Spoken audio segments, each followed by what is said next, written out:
Mpe Yesu makofi ya heshima, makofi ya ibada, makofi ya shukrani. Great. Hallelujah. Naomba di share message kuhusu ndoa. And nafikiri niliongea sana Jumapili iliyopita. Naongea kidogo, sio sana. Kitu cha kwanza, mimi na nyinyi tofauti na wengi. Sasa tunajua ndoa machas iko ndani ya convenience ya maisha ya kila mwanandoa, lakini mimi na nyinyi sasa tunajua ndoa sio ya kwetu, sio mali yetu, ni mali ya Mungu. Na sio lazima tulikuwa tunajua hivyo, just naturally, not necessarily. Lakini kwa wale kuwepo Jumapili iliyopita na ile nyingine, it needs to be an eye opener kwamba ndoa kumbe nimerithishwa tu, something that is actually biblical, kwamba mali mtu atarithishwa na baba, lakini mke, mume, si ndio inayoleta ndoa? Basi mke mtu anapewa na Bwana. Bwana hawezi kukupa mke ambayo akishakupa next morning hana interest naye. As long as mke unapewa na Bwana, atabaki na kudumu kuwa mali ya Bwana. Hili ni jambo la kwanza. Jambo la pili ni kwamba kanisa la Mungu duniani ndiyo representation ya ufalme wa Mungu. Ufalme wa Mungu uko duniani tu kama kanisa lipo. Mahali hakuna kabisa kanisa, hapo hakuna ufalme wa Mungu. Ufalme wa Mungu ni utawala wa Mungu, na kanisa linaanza na ndoa. Imagine kama mpiga kura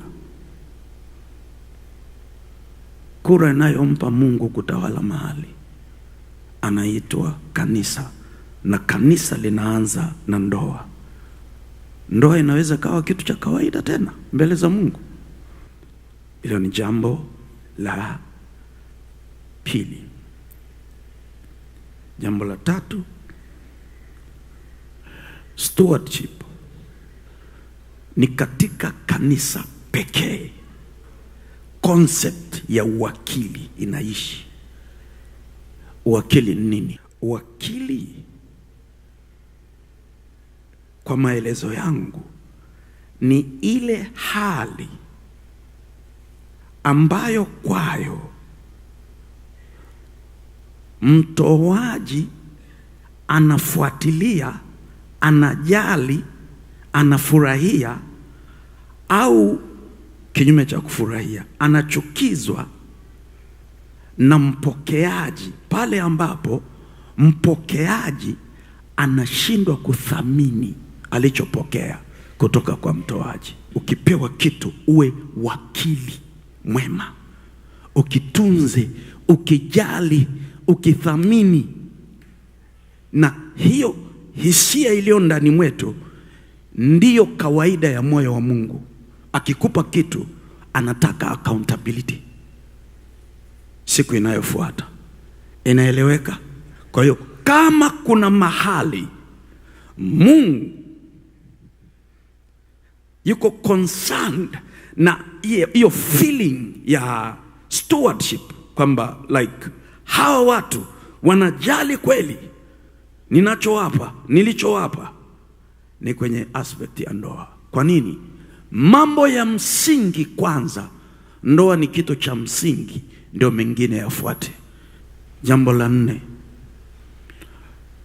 siku ndoa inafungwa, Mchungaji anasema ndoa hii inafungwa na Mungu. sisi ni mashahidi.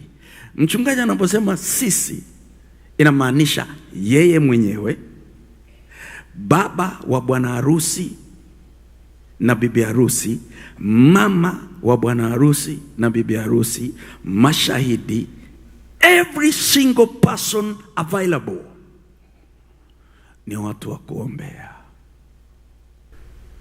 Kuombea na kushauri. Umeona? Sisi ni watu wa kuombea na kushauri. Hivi kwenye kuombea na kushauri, according to hiyo logical order, kipi kinatangulia? Kushauri au kuombea? Ambayo inamaanisha ushauri unaotakiwa kuupeleka kwa unayemshauri lazima utoke kwenye maombi. That is the mantiki. Unaomba kwanza ili hicho cha kushauri ufunuliwe kwenye hayo maombi, ambayo inamaanisha hakuna bingwa anayejua majibu yote kuhusu ndoa. Hayupo, isipokuwa mmoja. Na how to come into contact with huyo ni kupitia maombi. That being the case, si matarajio ya Mungu mimi kuwa mtawala wa ndoa ya mtoto wangu. Si matarajio ya Mungu, ila Mungu kuwa mtawala wa ndoa ya watoto wangu. Imeeleweka nilichosema? You see, people understand this. Hakuna siku Mungu anashiriki utukufu wake na mtu.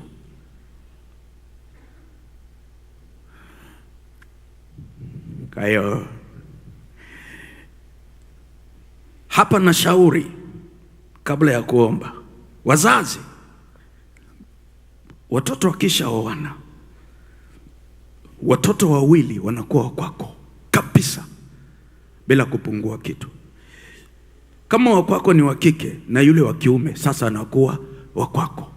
Sasa unakuwa na watoto wawili kupitia yule mmoja. Hilo ni jambo la kwanza. Lakini jamani, watoto hata waliotoka kwenye tumbo moja wana tabia tofauti tofauti. Sembuse mtoto wa watu aliyezaliwa na kulelewa kwenye context tofauti, lazima maisha yake na maisha ya mtoto wako au na maisha ya kwako nyumbani kwako yatakuwa tofauti. Usitake huyu mtoto wa watu awe kama wewe unavyotaka hapo kwenu, kwa sababu kwenu na kwao ni tofauti. Kinachotakiwa ni hawa watengeneze aina ya maisha yanayoitwa ya kwao wao wawili. Lakini nyinyi wazazi, ndugu, jamaa, kanisa, vijana wanapooana lazima muwe na wajibu wa kuwaombea na kuwashauri, kuwaombea na kuwashauri, kuwaombea na kuwashauri. Mtu anayeombea na kushauri hana upande. There is an impartiality. Huwezi kuwa na upande wako mle ndani. Inaeleweka?